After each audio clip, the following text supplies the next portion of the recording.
사랑하는 형제자매 여러분, 그리고 진리의 말씀을 사모하는 모든 분들께 주님의 이름으로 문안드립니다. 오늘 우리가 함께 나눌 이야기에 앞서 잠시 여러분의 마음에 질문 하나를 던져보고 싶습니다. 혹시 누군가로부터 당신은 왜 그것을 믿나요? 라는 질문을 받아보신 적이 있습니까? 세상 속에서 우리의 믿음에 대해 설명해야 하는 순간 어떻게 답해야 할지 막막하게 느껴졌던 경험은 없으신지요? 오늘의 이야기가 여러분의 마음에 깊은 울림을 준다면 이 말씀을 나누고 싶은 한 사람에게 공유해 주십시오. 하나님의 은혜를 전하는 작은 행동이 될 것입니다. 또한 저희 채널을 구독해 주시는 것은 저희가 계속해서 귀한 믿음의 이야기들을 만들어 나가는 데에 큰 힘이 됩니다. 이 시간을 통해 말씀을 듣는 모든 분들의 삶에 하나님의 평강이 가득하기를 기도합니다. 오늘 우리는 변증이라는 조금은 생소할 수 있는 주제에 대해 이야기하고자 합니다. 변증학이라고 하면 흔히 복잡한 철학적 논쟁이나 다른 종교와의 치열한 토론을 떠올리기 쉽습니다. 마치 세상의 모든 지식을 섭렵해야만 할 수 있는 특별한 사람들만의 영역처럼 느껴지기도 합니다. 하지만 오늘 저는 우리가 가진 그 무거운 부담감을 조금 내려놓자고 말씀드리고 싶습니다. 변증의 본질은 훨씬 더 단순하고 우리 각자의 삶에 깊이 뿌리내리고 있기 때문입니다. 진정한 변증이란 바로 내가 무엇을 믿는지, 그것을 믿는지를 명확히 알고 그 믿음의 내용을 다른 사람들에게 온유하고 효과적인 방식으로 전달할 수 있는 능력입니다. 이것이 변증의 핵심이라면 우리는 갑자기 놀라운 자유를 경험하게 됩니다. 내 안에 있는 소망에 대하여 설명하는 것이 나의 책임이라면 저는 세상의 모든 종교를 통달할 필요가 없습니다. 불교의 심오한 교리나 이슬람의 율법 전체를 외울 필요가 없는 것입니다.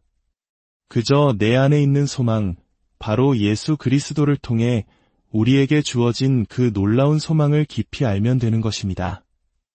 저는 제가 믿지 않는 이단 사설을 변호할 책임이 없습니다. 누군가가 기독교에 대해 오해하고 만들어낸 허수아비를 지킬 의무도 없습니다.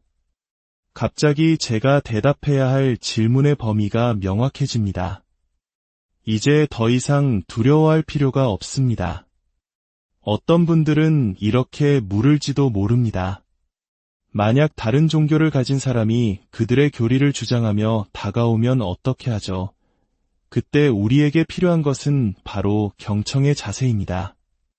우리는 흔히 변증을 말하기의 영역으로만 생각하지만 사실 가장 강력한 변증은 잘 듣는 것에서 시작됩니다. 상대방의 이야기를 주의 깊게 듣다 보면 그들의 주장 속에 우리가 믿는 진리와 정면으로 부딪히는 지점들이 드러나게 됩니다. 바로 그 지점에서 우리는 우리가 아는 진리를 가지고 대답하면 되는 것입니다. 우리가 다른 종교에 대해 어설프게 아는 지식으로 상대방을 가르치려 할 때 종종 우리는 그들의 믿음을 왜곡하여 비판하는 실수를 저지릅니다. 마치 어떤 사람이 기독교에 대해 이야기한다면서 마리아에게 기도하는 당신의 종교는 이라고 말하는 것과 같습니다. 그 말을 듣는 개신교인은 저는 마리아에게 기도하지 않습니다. 그것은 로마 가톨릭의 이야기입니다. 라고 대답하겠죠. 이처럼 우리는 상대방의 믿음을 존중하며 그들의 목소리를 먼저 들어야 합니다. 효과적인 변증가는 모든 것을 아는 사람이 아니라 첫째로 자신이 무엇을 믿고 왜 믿는지를 분명히 아는 사람입니다. 그리고 둘째로 하나님께서 자신의 삶의 환경과 상황 속에서 허락하신 기회를 지혜롭게 사용하는 사람입니다. 만약 하나님께서 저를 과학자로 부르셨다면 저는 생물학이나 물리학의 영역에서 신앙을 변호하며 다른 성도들을 도울 수 있습니다. 만약 제가 다른 종교적 배경에서 자라왔다면 그 경험을 통해 더 깊이 있는 대화를 이끌어낼 수 있습니다. 모든 사람이 모든 영역의 전문가가 될 필요는 없습니다. 우리는 각자의 자리에서 하나님이 주신 은사대로 믿음의 선한 싸움을 싸워나가면 되는 것입니다. 결국 효과적인 변증을 위해 우리에게 필요한 것은 단 두 가지입니다. 바로 성경적 신학과 조직 신학입니다. 내가 성경을 알고 성경이 말하는 핵심 교리들을 이해하고 있다면 저는 이미 훌륭한 변증가가 될 준비를 마친 것입니다. 왜냐하면 그것이 바로 내가 믿는 내용이기 때문입니다. 그렇다면 우리는 어떻게 이 일을 해나가야 할까요? 사도 바울의 삶에서 두 가지 빛나는 사례를 찾아볼 수 있습니다. 첫 번째 사례는 로마서 3장입니다. 여기서 바울은 성경에 정통한 유대인들을 대상으로 이야기합니다. 그는 질문에 답하기 위해 성경 말씀을 직접 인용합니다. 예를 들어 로마서 3장 4절에서 그는 사람은 다 거짓되되 오직 하나님은 참되시다 할지어다 라고 말하며 시편 신한편의 말씀을 가져와 자신의 주장을 뒷받침합니다. 오늘날 많은 사람들이 성경을 믿지 않는 사람과 대화할 때는 성경을 사용하지 않는 것이 더 효과적이라고 생각합니다. 성경에 그렇게 쓰여 있다고 말해봤자 그들이 믿지 않을 텐데요. 라며 성경 없이 논리만으로 설득하려 합니다. 그러나 이것은 영적인 싸움의 가장 중요한 무기를 스스로 내려놓는 것과 같습니다. 중세시대의 두 기사가 결투를 벌이는 장면을 상상해 보십시오. 한 기사가 검을 뽑아 들자 다른 기사가 말합니다. 나는 당신의 그 검을 믿지 않소. 이때 검을 든 기사에게는 두 가지 선택지가 있습니다.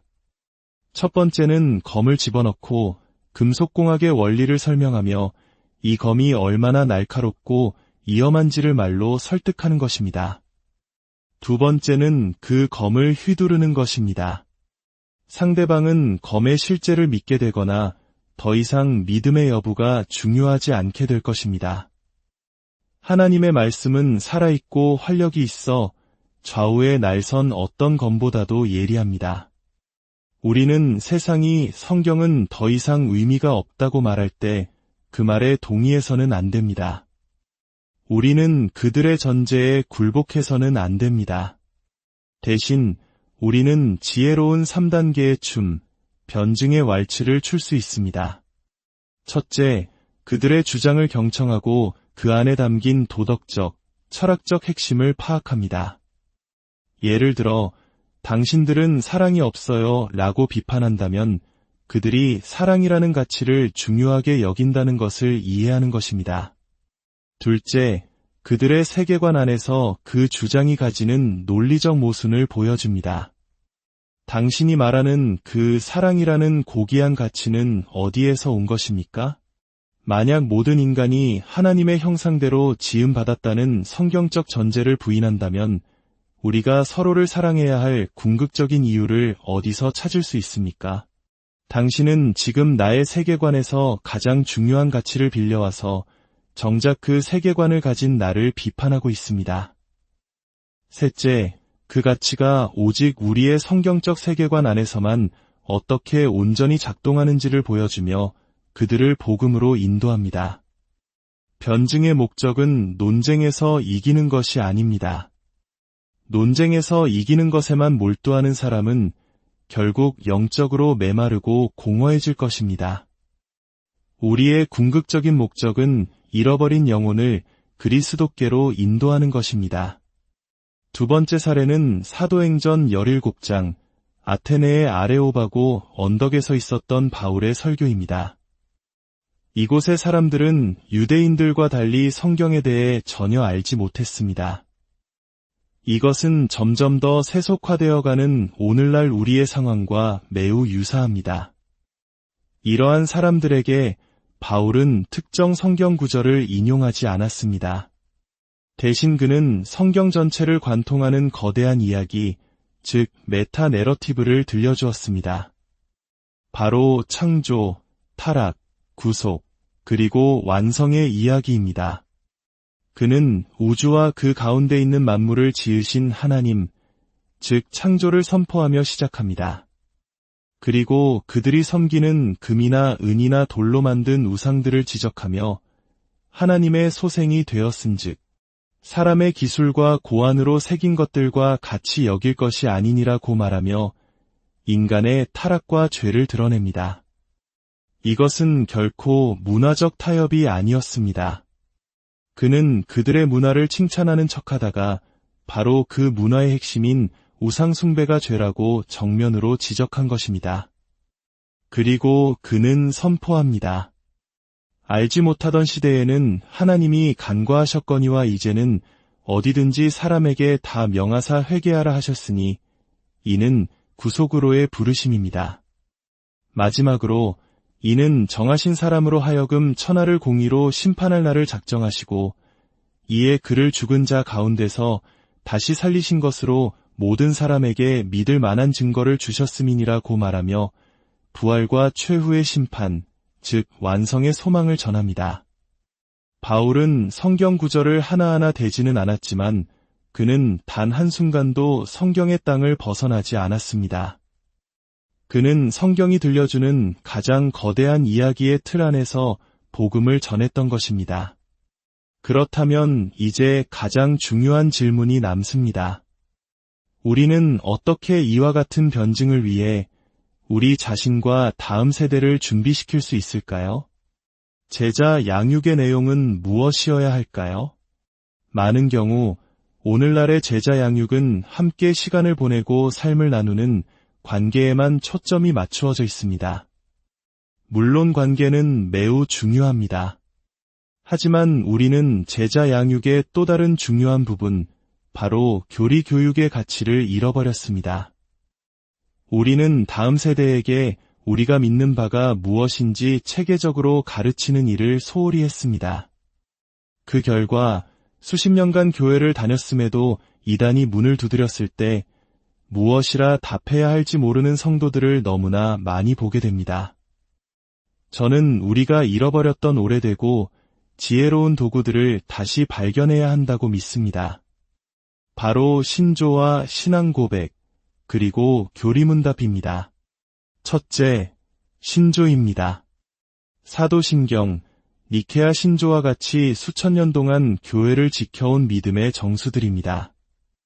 이 짧은 고백들 안에는 삼위일체, 기독론 등 기독교 신앙의 핵심이 압축되어 있습니다. 우리는 왜 이것들을 다음 세대에게 그 역사적 배경과 성경적 근거와 함께 가르치지 않습니까? 둘째, 신앙 고백입니다. 웨스트민스터 신앙 고백이나 하이델베르크 요리문답과 같이 역사 속에서 수많은 믿음의 선배들이 피와 땀으로 정리해놓은 신학적 유산들입니다. 이러한 신앙 고백을 배우는 것은 우리를 깊고 풍성한 신학적 전통 위에 굳건히 서게 합니다. 셋째, 그리고 제가 생각하는 가장 위대한 변증 훈련 도구는 바로 교리문답입니다.